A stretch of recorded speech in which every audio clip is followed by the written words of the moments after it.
Now, slow and steady wins the race, or so we're told.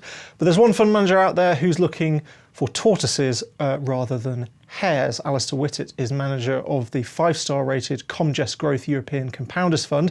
He joins me now. Alistair, thanks for your time. Could you just run us through exactly what we mean by tortoises and hares? Yeah, so what we're talking about are companies that are able to deliver steady growth year in, year out. I think that's what really differentiates a tortoise from a hare. So these are businesses that are delivering maybe mid or high single digit earnings growth, but they do so even in difficult times. So companies that are able to grow even during a recession, companies that were able to grow even through COVID. And these businesses, if you add up the compounding of all that growth, end up delivering, in many cases, more growth than those exciting companies that accelerate for a few years and then have a big reset during difficult times. Sure, and I'm sure you're pleased to hear that you're not in the studio with us today for a grilling on performance. Performance on your fund has been good. What are the companies contributing to that? What are the examples of the tortoises, so to speak?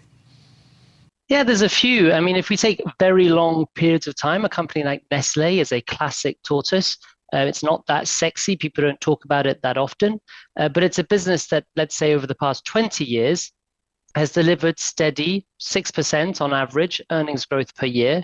And it supplements that growth. And this is the beauty of tortoises, is that they generate huge amounts of cash and they're able to supplement that growth with some acquisitions in some cases, or by buying back their shares, or by paying a generous dividend. And in the case of Nestle, that 6% earnings growth has translated into double-digit earnings per share plus dividend growth, or total return, if you like, for shareholders. So that's the example of the sort of company that we're looking for. And are there any other examples of that in the portfolio that have been particularly fruitful? Absolutely. I mean, in recent times, RELX has been a very strong performer, and this is really the holy grail for us as a compounding investor.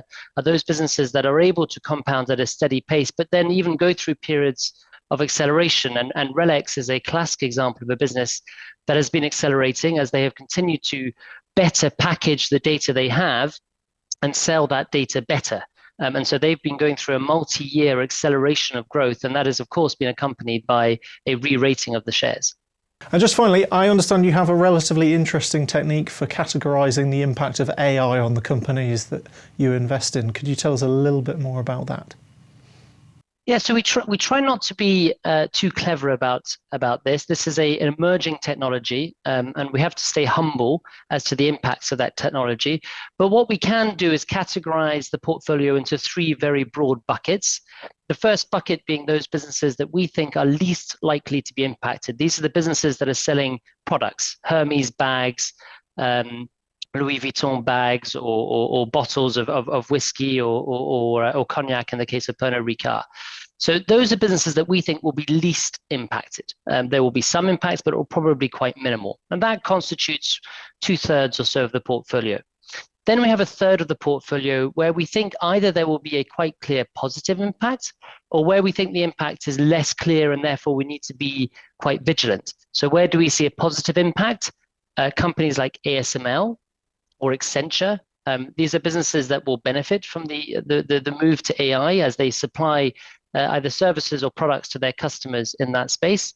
And then there are businesses where it's less clear. And these are businesses in the software space, or indeed in the data space, where AI could be a threat. It could also be an opportunity. And I mentioned RELX earlier.